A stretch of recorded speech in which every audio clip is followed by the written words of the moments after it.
Hi everyone, welcome back to the Brush by Brandy YouTube channel. This week we're going to work on this piece behind me. It's actually a cedar chest. And these pieces are so readily available. There are cedar chests everywhere. And unfortunately they've kind of gone out of style. Like I feel like people don't use them as much as they used to, but they're coming back in. And I love seeing that tendency for people to want to have a safe place to keep some of their treasures in, keep them all in one place. So this one is actually going to be for my sister, and I did one for my other niece, and now she has a new baby, and this niece needs a cedar chest for her as well. So we're going to make this over. I already did her nursery dresser, and I'm going to use that as kind of my inspiration. We're going to go in the purple family. She used lavender as purple tones for her nursery. So that's where I'm pulling my inspiration from, and we're going to modernize this, bring it up to date, and bring it some pretty color. It's going to look completely different when we're done with it. You guys don't be afraid of those cedar chests. Pick them up. They're absolutely beautiful when they're done. And I hope you guys are inspired by this one. Let's get started. Here's where I started on this cedar chest. It has all of my favorite cedar chest features, that ugly dated skirting, and of course some old hardware, but it's really in pretty good condition. It's made by Lane, so it's rock solid. And that's really what I look for in pieces that I'm going to be refinishing is, are they well made? Are they going to stand the test of time? I hate to put the time into refinishing something that is poorly made or includes cheap materials. I know that I definitely want to do a wood stain top on this cedar chest to match the dresser that I already did. And so the first thing that I need to do is take this wood down to bare wood. I do that using my Surf Prep sander. I'm starting out with an 80 grit paper, and then I'm going to go to a 120 and a 220. And you may be asking, what made me decide to sand this versus using a chemical stripper? Well, a chemical stripper usually can take longer. It's not in place of sanding, it's in addition to sanding. So if I can avoid chemical stripping, I usually try to avoid it. It's nasty stuff, it smells bad. And so in this case, I did a test spot on the side, and I was able to get this away with just my sander, and so I chose to sand it. Of course, I've got these deep crevices on my sides, so I take the carbide scraper and go ahead and scrape that out. Makes quick work of it.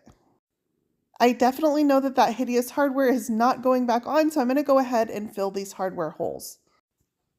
I really like this wood filler. It works really nicely, so I'm just using a spatula to scrape it over the holes. I do pack the holes a little bit so it fills deeper than just the surface, and then I'm going to let this dry. If I need another coat, I can come back and do it again. A lot of wood fillers have a tendency to sink as they dry, so it's not uncommon to need more than one coat. I also fill in any divots in the wood that happen to be there. The sides of my cedar chest have these arch moldings over the doors, and I'm not thrilled with them. I toyed with the idea of would I be able to get these off, but I couldn't do it without ruining the whole design of the front of the cedar chest, so I'm going to go ahead and leave them and work with them, but I do want to update them.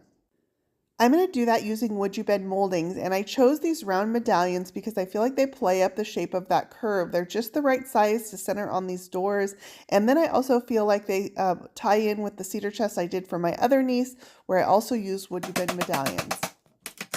So now we need to take off this dated skirting. You'd be surprised how easily this stuff comes off. There's a few screws underneath, but then it's going to be held on by a strip of glue. So after I get the screws all removed, I come back with a light tap of the hammer, and they really just kind of pop off. I can sand that bead of glue around the bottom edges, but otherwise this is a huge update just removing the skirting. We are going to be adding some legs, but we'll do that later. This is oak, which can have a tendency to bleed, so I did add a coat of Wisal primer in light gray. Once that's dry, I'm ready to start my paint. For my base coat on this, I'm going to do a really basic blend. And by basic, I mean this is a traditional 3-color blend. I choose 3 colors because then I have my main body color, which is my medium, and then I'm going to use a lighter shade of the same color and a darker shade of the same color. That gives me my main color, it gives me a highlight and a low light. So I'm going to start out by giving myself my basic frame for my highlight in the center. And in this case, I'm just going to give it kind of a circular shape. And then here where I want to add the lighter shade, I'm going to add a little bit of water, and I'm going to brush a really thin coat of my base coat into the center. And that gives me a little bit of this purple color that I can blend. Next, I'm going to take a little bit of white on a separate brush, and I'm just going to brush this into the very center here. And this is going to be my highlight. So I'm going to brush it vertically and then horizontally, and then I'm going to soften these edges. And I do that by just brushing them into the purple until they fade nicely into there, and you can't tell where the white stops and the purple starts. This is still my brush for my white paint. And once I've got my basic shape that I like, and I like the color, if I wanted to, I could add more white here, and all I would do was dip my brush again, and I could lighten this spot even more.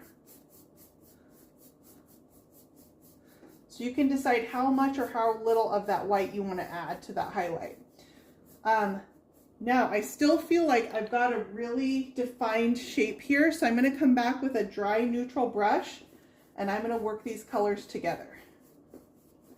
And all I'm doing is brushing through where the colors meet up. I'm using a very soft hand.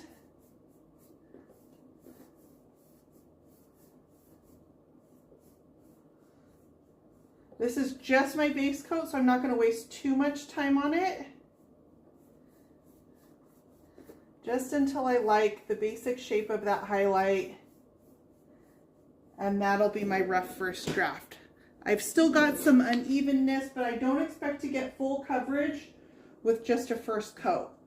And then for my next layer, I'm going to take a little bit of black paint. And I'm just going to hit some of these corners to shade those to a darker shade.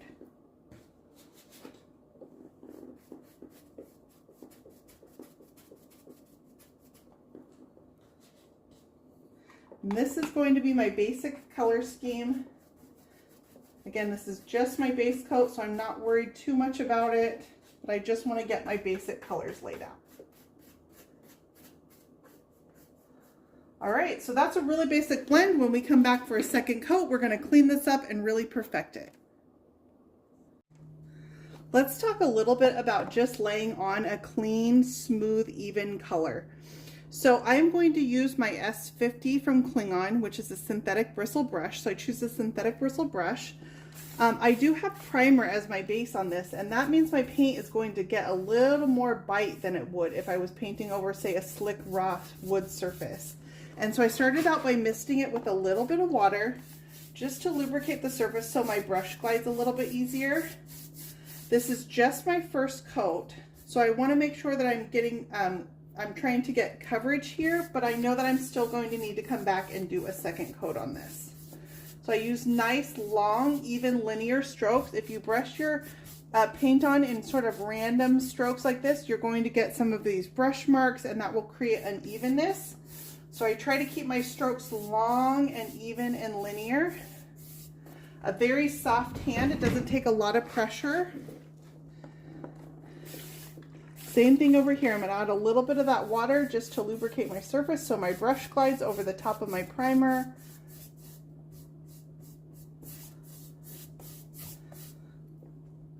And I'm going to blend this in. I'm working in small sections at a time.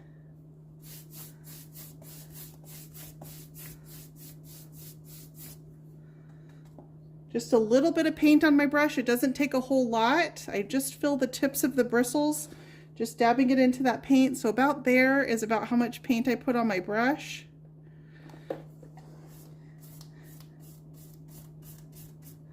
I would rather get thin, even coats than do them too thick, trying to get coverage all in one coat.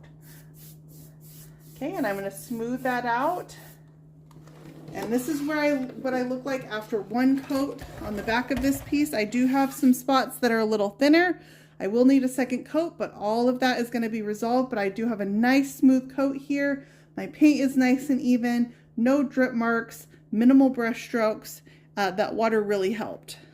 Another thing you can do when trying to get even paint over a long surface like this, so another example might be a dresser top, is once I've got my paint all laid out on here and I worked small sections across, I can come back and add a little bit of water just to freshen my paint up, and then I can carry my brush strokes all the way across my piece.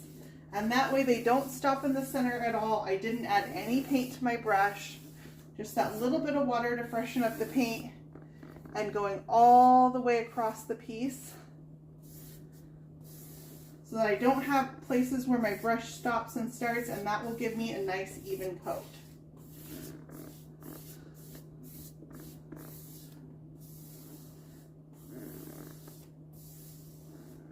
All right, I'm going to let this dry. We'll come back and give it a second coat tomorrow.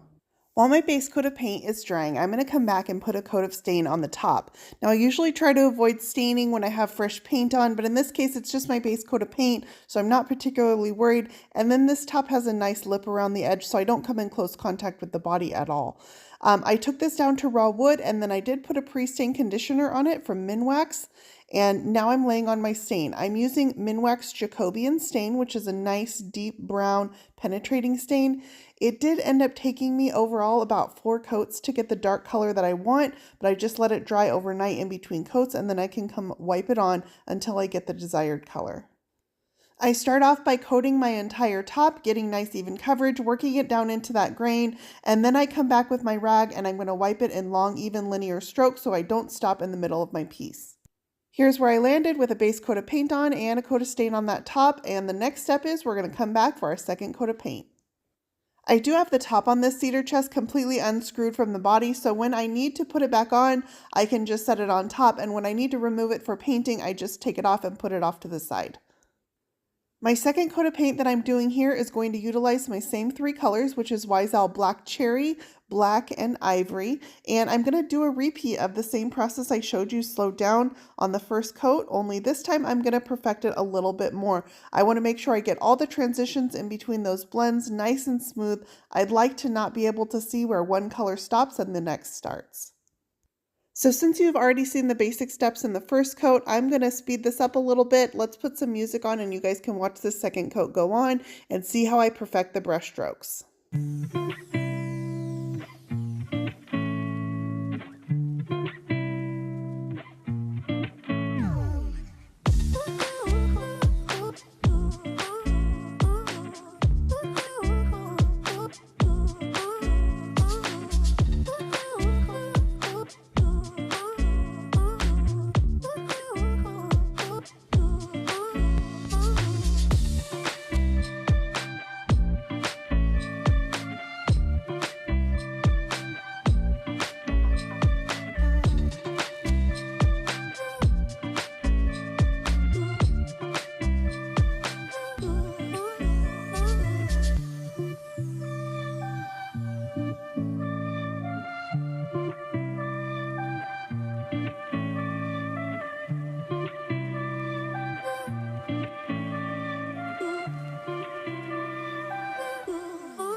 Alright, so I also showed you how I did the sides of this piece, and now I've got a final second coat on just about my entire piece of furniture.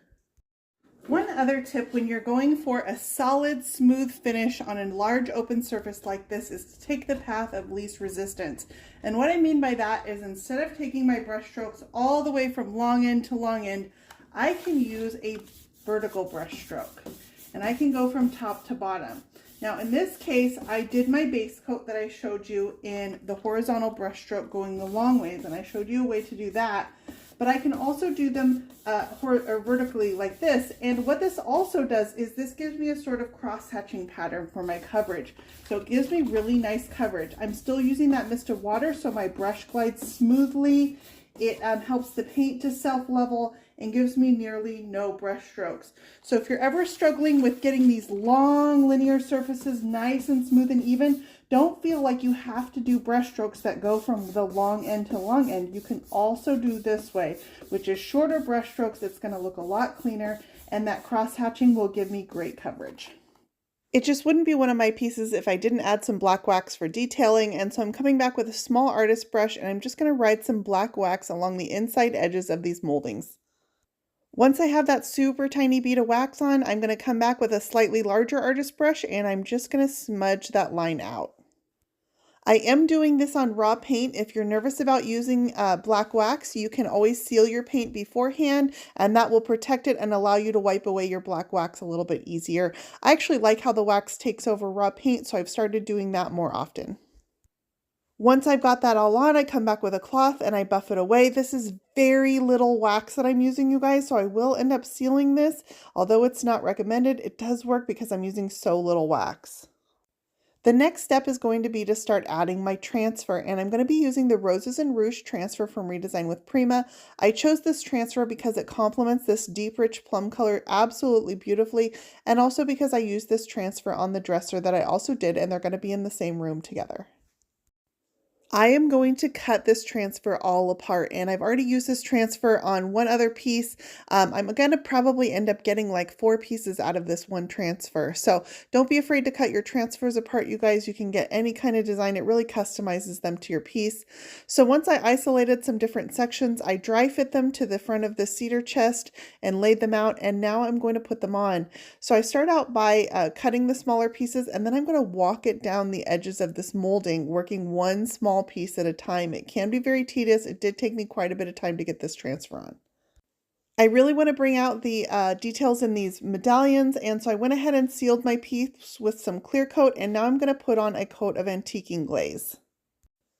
I chose glaze on these medallions versus the wax because I do want to have nice, clean, crisp details for the glaze, and the wax kind of gives more of a smeary, smudgy effect.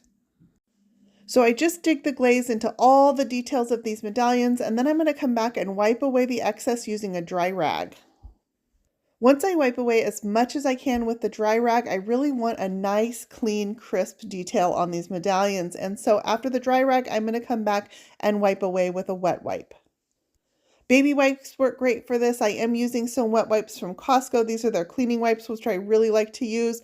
And I'm just going to clean up any details. I run my finger along the high points and get off any excess glaze. Now that my low points are set off with the glaze, I want to set off my high points, and I'm going to do that using a gilding wax. This is Redesign with Prima gilding wax, and this color is called Eternal, which is a deep, rich gold. Using my finger dipped into the gilding wax, I'm just going to add a little bit over some of the high points. I don't want too much, so I just chose some areas to accentuate. I told you at the beginning we were also going to add legs to this piece, and so I ordered these off of Amazon. They're really cute. I actually got the ones from for the other cedar chest from the same company, so they're nice quality, and they do come with all the hardware. I will link these in the description for this video, but I'm going to highlight some of the detail on this using some of my black wax so that these match the body of my piece.